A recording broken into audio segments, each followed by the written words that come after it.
Pernah nggak lu denger lagu Jepang, terus mikir, ini orang sebenarnya siapa sih? Lagunya viral, dipakai di anime, bahkan sampai ditonton ratusan sampai puluhan juta kali. Tapi pas lu cari, nggak ada informasi wajahnya, bahkan informasi kehidupannya sangat amat minim. Yang ada cuma ilustrasi siluet, atau bahkan nggak ada apa-apa sama sekali. Biasanya di dunia musik, wajah yang rupawan itu bisa jadi penopang karyanya ya, alias saling melengkapi. Tapi di Jepang, banyak musisi besar lebih memilih menghilang dari publik, seperti Ado, Yorushika, Jutomayo, If, dan lain-lain, you name it lah. Nah, bahkan fenomena ini sudah ada jauh sebelum era mereka. Musisi seperti Nagi Yanagi, Supercell, bahkan penyanyi sekelas Aimer pun dulunya anonim. Mereka itu bisa terkenal banget, tapi memilih anonim. Pertanyaannya, kenapa? Baiklah para penanda, selamat datang di episode Kenapa Musisi Jepang Banyak yang Lebih Memilih Anonim.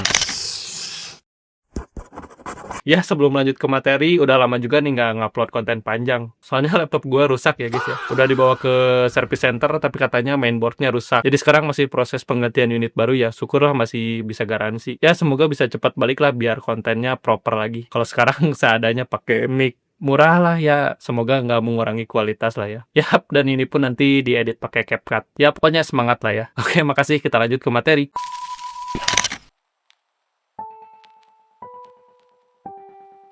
Nah, urusan kalau memilih menjadi anonim ini cuma satu orang, kita bisa katakan kalau ini adalah gimmick belaka. Tapi ini adalah fenomena massal yang cukup besar. Kita kasih contoh beberapa musisi besar yang anonim ya, kayak Ado misalnya. Ado itu suaranya liar, penuh emosi, kadang bisa jadi manis sesekali, tapi si wajahnya ini hampir nggak pernah diperlihatkan. Ya, walaupun kemarin di MP terbarunya di-spill tipis-tipis ya mukanya Ado. Lalu ada Yorushika, musiknya yang khas gitarnya, tapi kadang sesekali ada lagu yang bikin adem banget, liriknya yang eksistensial, dan informasi kedua personil intinya yaitu Nabuna dan Swiss nggak pernah ada yang tahu sama sekali. Jujur, musiknya Yorushika itu favorit gue banget lah ya, soalnya dia kan dominan gitar gitu lah. Lalu ada Jutomayo dan Ip yang sama-sama anonim. Identitas personilnya yang dirahasiakan dan lebih fokus ke visual, animasi, dan musik. Nah, jadi masalah anonim ini bukan sebuah kebetulan atau gimmick belaka ya. Ini adalah sebuah pola atau konsep yang mereka rencanakan dengan matang.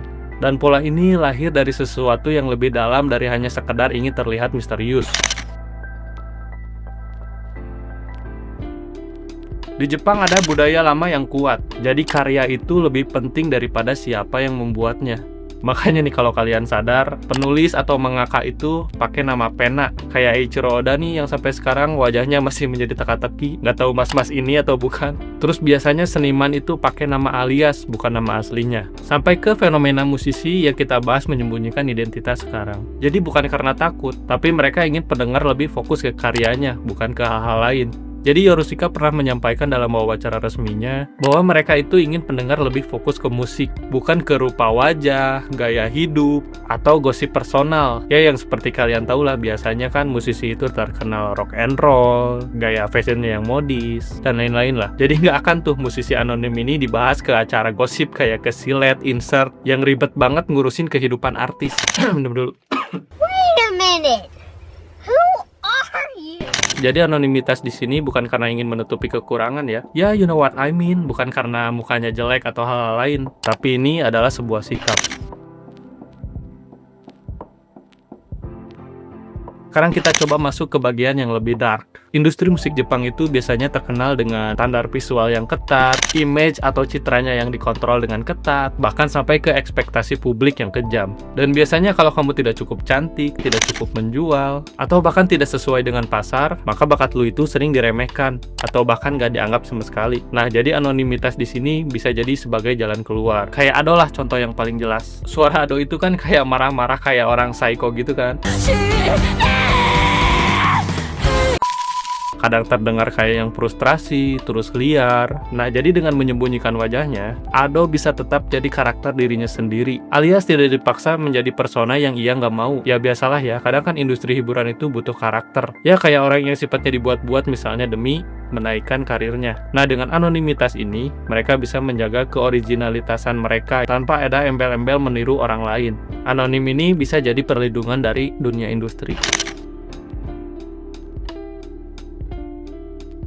Dan ini adalah alasan yang dianggap paling masuk akal. Jadi kalau musisi anonim itu mereka bisa hidup normal, bisa kemana aja tanpa harus dikejar-kejar fans. Ya ginilah ibaratnya, kalau Ariel Noah jalan ke gang, udah pastilah dikerubutin sama emak-emak kan. Dan beberapa musisi Jepang juga menyiratkan, mereka itu nggak pengen hidup sebagai public figure. Jadi musik adalah murni kebebasan berekspresi. Dan yang seperti kita semua tahu, di Jepang itu tekanan fansnya sangat ekstrim, bisa sampai mengawasi kehidupan pribadi, dan mereka itu sering merasa memiliki sang artis. Jadi anonimitas bisa membuat jarak yang sehat antara fans dan artisnya.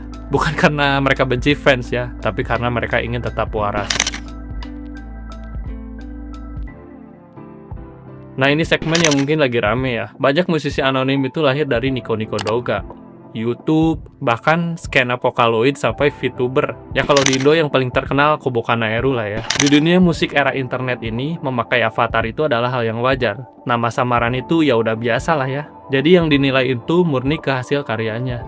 Seperti Eve, Ado, mereka itu memulai karirnya dari internet. Mereka itu tumbuh di budaya kalau karyanya bagus, siapa yang nyanyinya itu nggak penting. Selagi enak didengar, nggak pedulilah rupa muka penyanyinya itu kayak gimana. Jadi ini adalah sebuah generasi baru dengan nilai yang berbeda dari industri yang lama.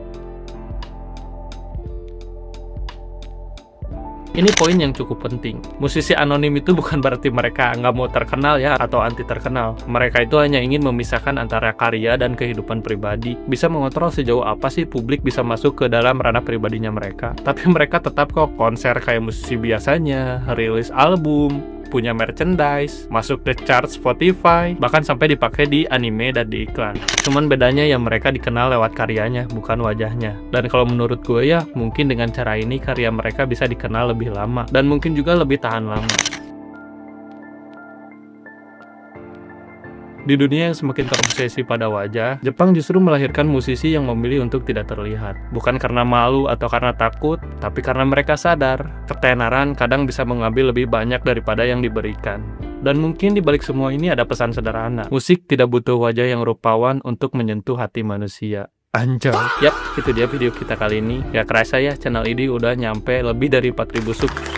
Makasih banyak, thank you banget buat semuanya yang udah support channel UMKM ini, yang bikin skrip sendiri, syuting sendiri, edit sendiri, ya pokoknya makasih banyak. Oh iya, kalau nanti channel ini bisa nembus 10.000 subs, gue janji akan giveaway. Ya walaupun nominalnya nanti nggak gede-gede amat ya, tapi gue usahakan ingin berkembali kasih kepada kalian yang selalu support dan bantu subscribe channel ini.